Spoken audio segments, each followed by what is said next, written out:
Hi, I'm Andrew Degn. I'm the principal of Place West in Paddington, and I've been a licensed auctioneer and agent in this marketplace for the last 31 years. I'm here today on request because a lot of people have asked me what the residential market's doing at the moment. So it's a question and answer session, and hopefully I can enlighten people on what's actually going on and try and give you a bit of an insight on what we expect in the future. Let's get cracking. Okay, the most competitive part of the market that we're seeing is the principal place market, where people are living in their current home and they're thinking about potentially renovating that home and upgrading. So what we're finding is that building costs are getting quite high, so they're coming into the marketplace, visiting my open for inspections and having a look what else they can buy for their money rather than go through that renovation process. So we're finding that they're buying a beautiful home that's already finished, they like to put the key in the door in 30 or 60 days time, and then ultimately they're selling their home rather than go through that process. So we're seeing what we call in the industry as house exchange. We're taking one family from one house to the next and they're staying locally. They're not moving their kids out of the schools into a different zone. They're likely to stay in that familiar environment, and we're seeing quite a lot of house exchange, and it's going particularly well, and that's why you're seeing some of these beautiful renovated homes escalate in value, because there's more than one family thinking of this process, and it's working very well. Yeah, there certainly is. It's a very good question. If you're in a position where you have two incomes in your home, so husband and wife are working, and you go to the bank and the bank will say, do you have a deposit? Yes, I do. And they're wanting to lend money to you because it's a very secure circumstance for a bank. So if you're shopping from $800 to $1 million, that is the hottest part of the market at the moment. It's well funded. The banks are very excited about lending to those people. So we're finding our open for inspections in that price range are very busy. We're getting 15 to 20 people each Saturday at those homes, and the owners receiving multiple offers and some competitive tension around that, and we're seeing growth inside that space.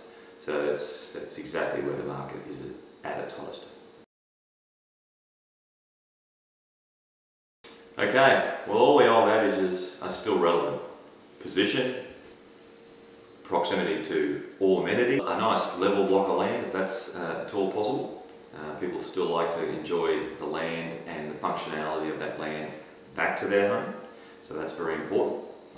And you need to be in the current school catchment zones. So if your house is in one school catchment versus another school catchment, there's different opportunities depending on people and what their circumstances are. So they're very important things. Okay, the market's always trending. Years ago, brand new, ultra-modern home with all the toots and whistles, architecturally designed, that was the thing. But at the moment, the market's trending towards a renovated Queenslander, so traditionally renovated in its present form, and then with a modern attachment and modern amenity at the rear of the home particularly. So they want a beautiful face, beautiful traditional face, so the streetscape is right, but when they enter into that home, they want all the mod cons. They want beautiful kitchen, beautiful stone benches, polished floors, nice deck space, exactly like the home that we're sitting in now.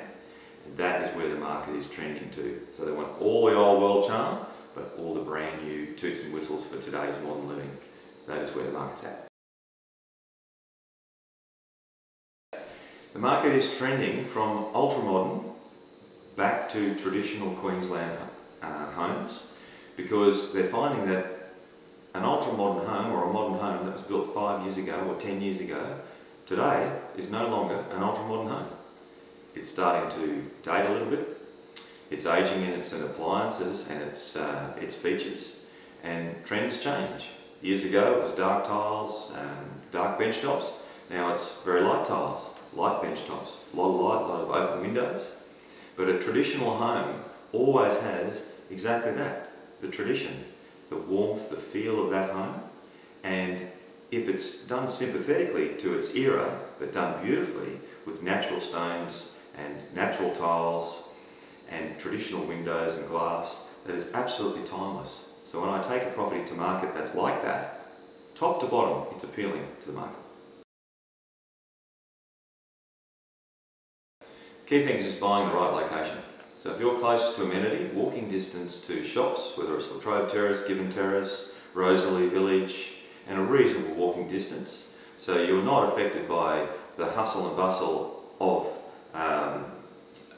of the amenity, so you can slightly remove yourself, but you can step in and out of that space on a regular basis with great convenience. Like you can walk 5 minutes down the road and get your coffee and go home, or you can walk to Woolworths, or if you can be close to the bus and then walk home from there.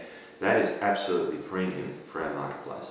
So you're finding the streets around those major centres, and just slightly removed in walking distance, 10 or 15 minutes, they are the homes that we're getting the premium prices for those properties. Okay, that's a good question. When the Legacy Way was first introduced and the council put in what they called the study zone of where the tunnel was going, and then they started doing resumptions in and around that study zone, there was a lot of chat in the marketplace, and there certainly was pushback from the market. People did not want to be involved in owning a property that was either in the study zone or potentially going to be on top of that tunnel. Now, because the tunnel's now in, the effect of the tunnel is a good effect for Brisbane. People are getting around a lot easier.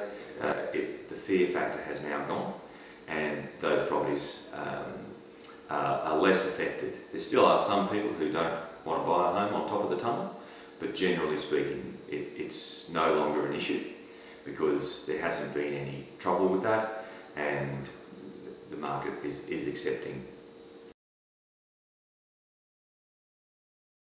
Yes, great question. Springtime's always a great time to sell your home. It's just a natural thing. People are excited in springtime. They're looking forward to later in the year, where it's Christmas holidays. Things are getting warmer. The sun comes up earlier in the morning. People are more active. Our open for inspections are busier.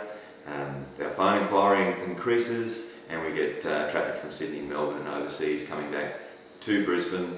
People want to get settled in for Christmas, and then they want to start their year and book their kids in for the next year coming. Thank you very much for your questions. It's been great to answer them for you. Every day I get asked different questions about the marketplace, and I like to think I've got a contribution to make, and hopefully I've answered all those questions today. But if you've got any more, please send them through, and happy to answer them at any time.